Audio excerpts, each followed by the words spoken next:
On continue avec Gemara Brachot. Donc nous sommes Daf Vav Amud Bet. Amar Ravuna, Kol hamitpalel achorei Bet HaKnesset Nikra Rasha.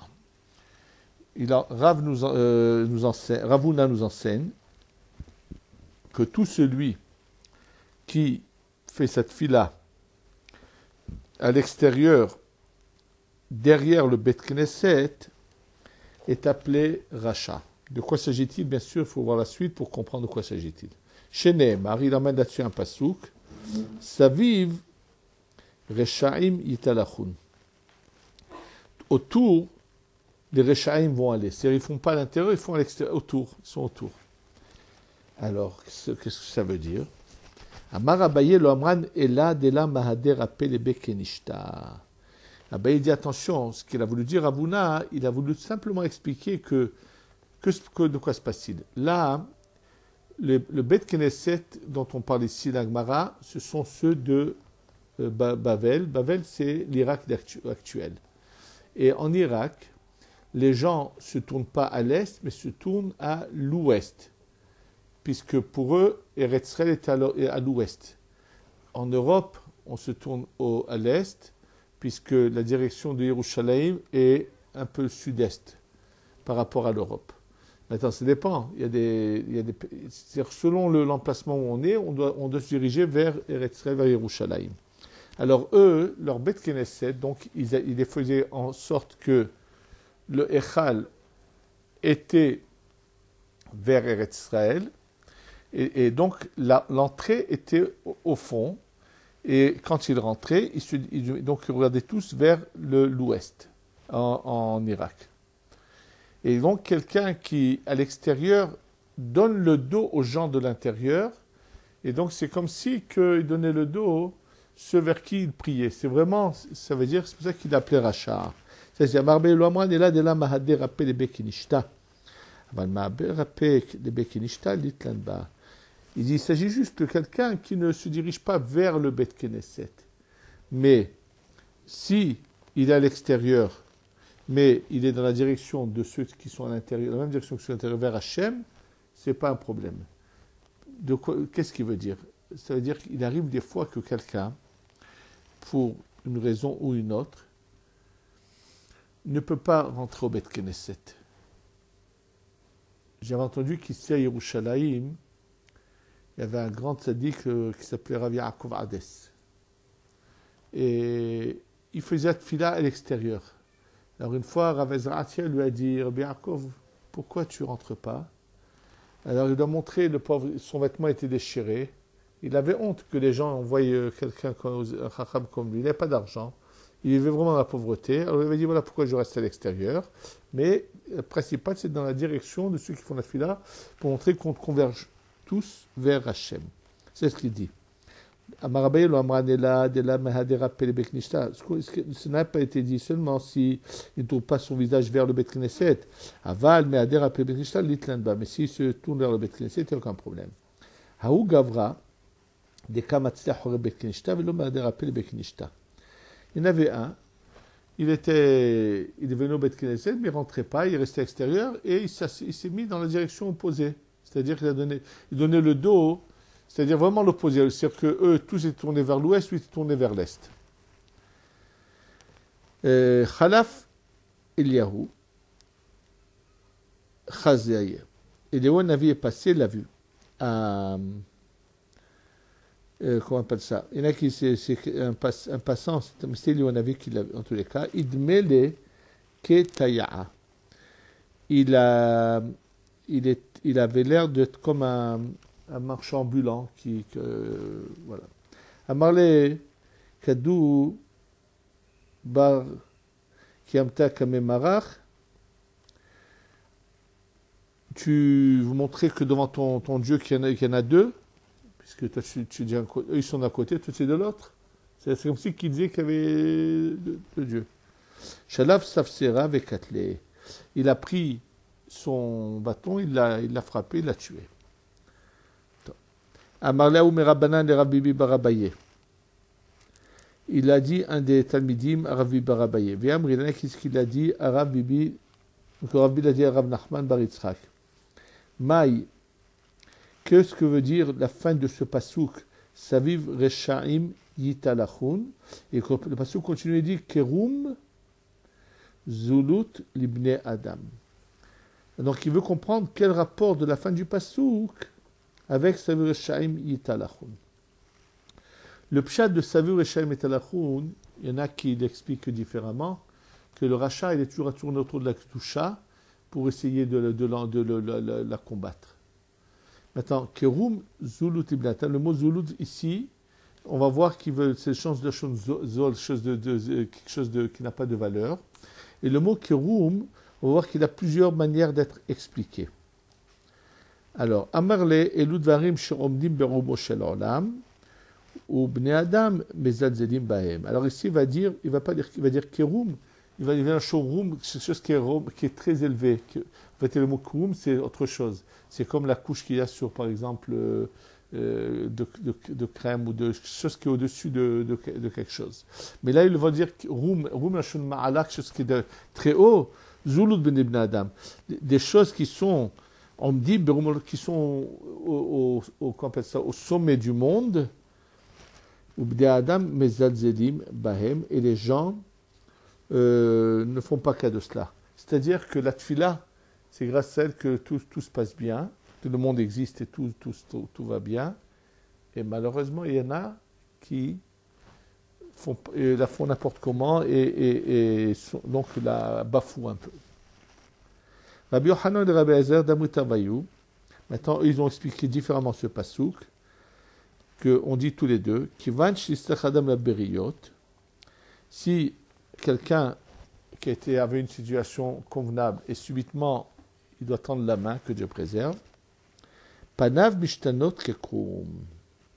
Son visage se change comme cette couche-là, c'est vraiment quelque chose de... Son visage prend une autre apparence par la honte qu'il a. Chez Nehemar, Kerum, qu'est-ce qui fait qu'il est comme Kerum? Parce que Zul Zibnana, parce qu'il est bafoué aux yeux des gens. Il est rabaissé aux yeux des gens. Maïkrum, qu'est-ce qu'il voudrait dire? Il va l'expliquer selon cette explication-là. Il y a un certain oiseau qui se trouve dans des îles, Vekrum Shemwe, son nom c'est Krum. Dès que le soleil sort, il change de couleur. C'est-à-dire que tout son corps change de couleur. Et donc on veut dire que c'est pareil que là, malheureusement, on appelle ça? Il change de couleur celui qui tombe si bas. Ravami veravasi d'amre tarvayu, qui est l'unidon bishne dinim. Que on va voir tout de suite, c'est comme si qu'il était jugé par deux choses en même temps.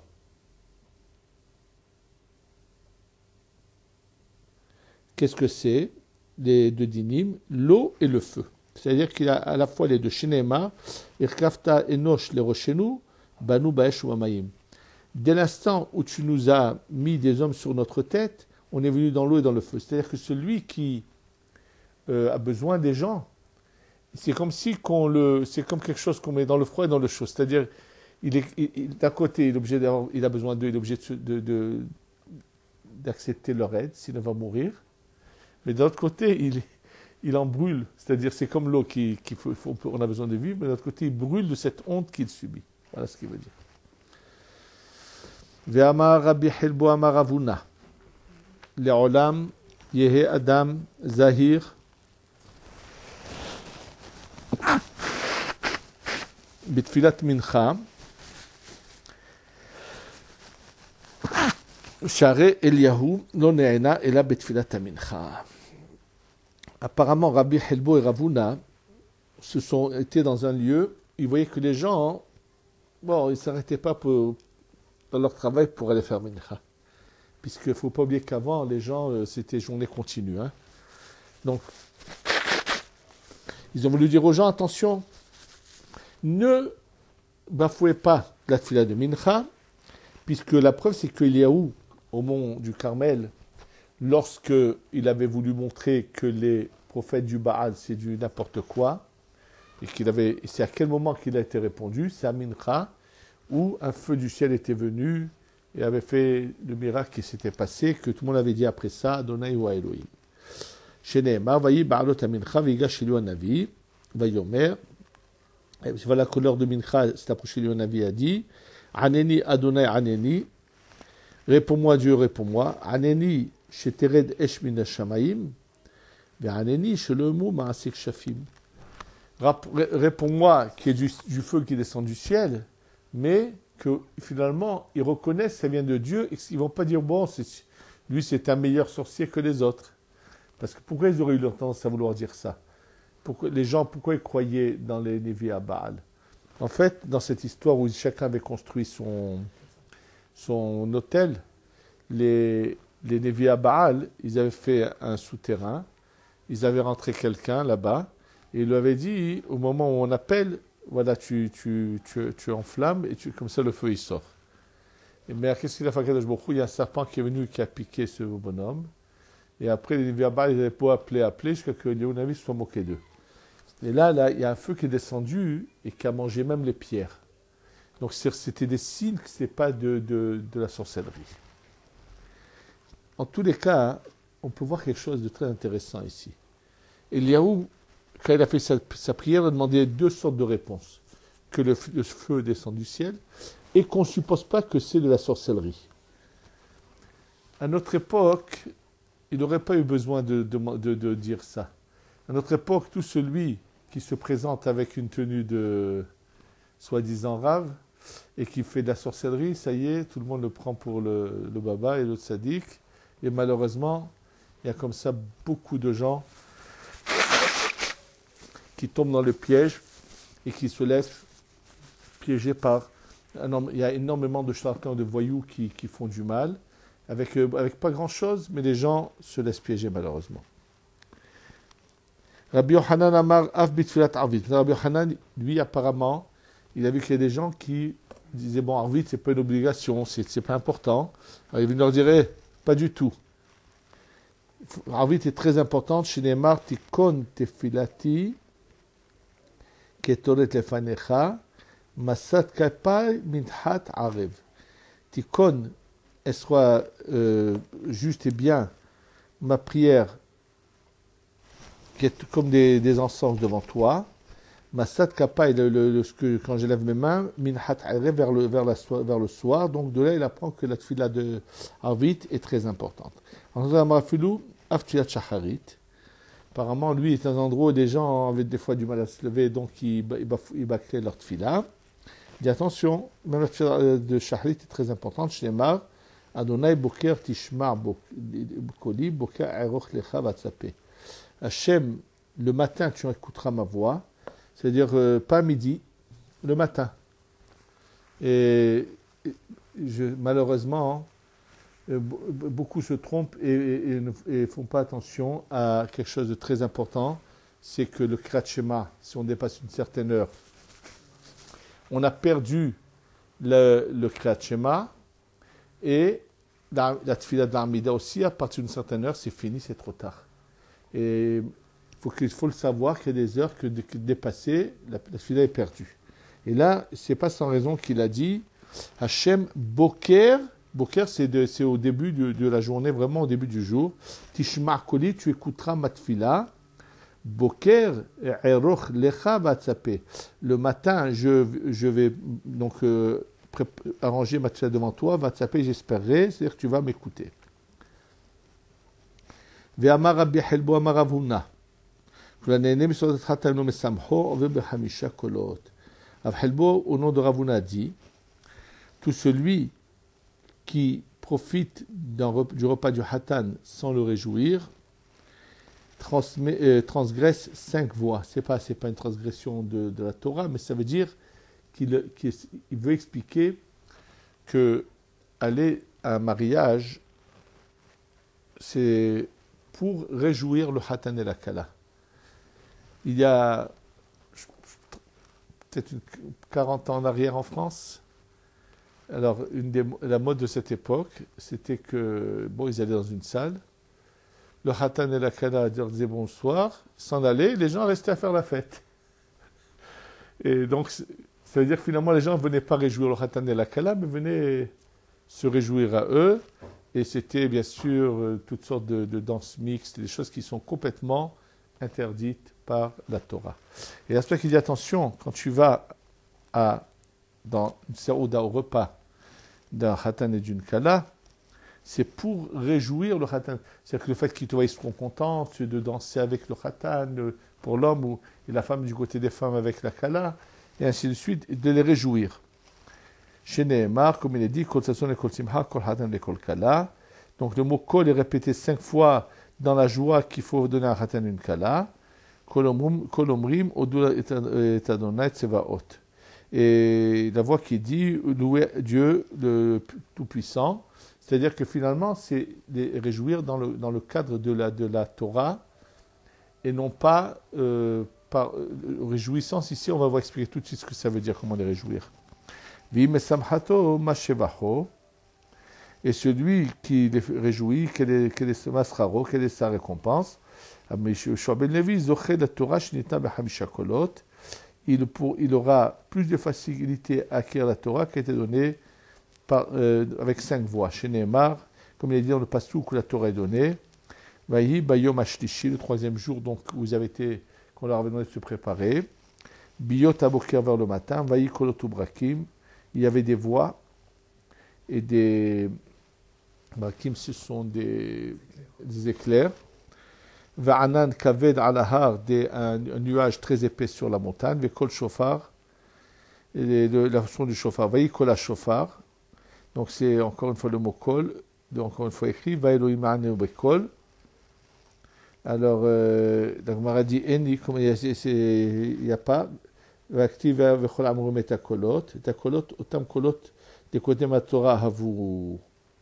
Il dit, comment tu dis que c'est 5, il y a plus que ça, parce que marqué tout le monde voyait les voix. Il dit, non, ces voix que les gens voyaient, c'était les voix qui ont été données, qui sont sorties avant que la Torah soit donnée. Mais quand la Torah était donnée, il y avait 5 voix. Rabbi Abahu Amar, qui lui écrivent Toda, c'est comme si que celui qui réjouit le Hatan et la Kala, c'est comme si qu'il avait emmené un korban toda, c'est-à-dire une offrande de remerciement à Hachem, c'est quelque chose de très important. Shtema, mevi'im toda bet Hachem. Rav Nachman bar Yitzhak amar kilu bana echad mechobot Yerushalayim, sheneemar, ki hashiv et shevut haaretz kebarishona amar Hachem. Et Rav Nachman bar Yitzhak dit, c'est comme si qu'il avait construit une des ruines de Yerushalayim. C'est celui qui réjouit le Hatan et la Kala.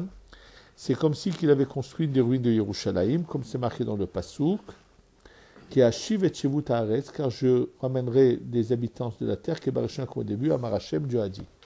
Apparemment, bien sûr, la question se pose, quel est le rapport entre le jour, le Hatan et la Kala, et reconstruire les ruines de Yerushalayim. D'abord, qu'est-ce que ça veut dire réjouir le Hatan et la Kala? Ce n'est pas de faire le pitre devant eux. Ce n'est pas du tout de ça qu'il s'agit. Réjouir le Hatan et la Kala, c'est leur expliquer comment ils pourront être dans cette joie toute leur vie.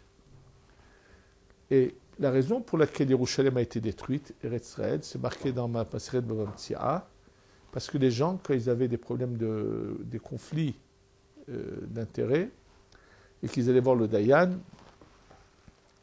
le Dayan a l'obligation de proposer d'abord un accord à l'amiable. Seulement si eux refusent, il doit les juger et trancher. Pourquoi le Dayan a l'obligation de proposer un accord à l'amiable? Parce que c'est vrai, des fois, quelqu'un donne de l'argent à l'autre, mais si on ne veut pas faire un accord à l'amiable, lui laisser le temps, ou lui faire ça en plusieurs paiements, ou lui faire d'une partie de l'argent ou quoi, il va s'effondrer. Et une société ne peut pas vivre selon le din strict. Il faut un compromis. Et donc, comme le peuple d'Israël de cette époque-là, de la fin du deuxième temple, il y a la haine gratuite, ils ne veulent pas comprendre qu'on ne peut pas vivre sans compromis, sans accord à l'amiable, alors malheureusement, ils provoquent l'exil, la destruction d'Eretz Israël, ils vont en exil, parce qu'en exil, devant l'antisémitisme, alors à ce moment-là, ils resserrent les rangs, ils s'unissent un peu, et c'est donc une forme d'éducation. Alors, ce qui est important, c'est d'expliquer au Hatan et à la Kala qu'il ne s'agit pas que chacun ait raison dans la vie, mais que chacun sache être face de compromis les uns vis-à-vis des autres, savoir faire ce qu'on appelle une pshara pour vivre en commun. Et c'est ce qu'il faut que le Rav celui qui vient, explique au Khatan de la Kala.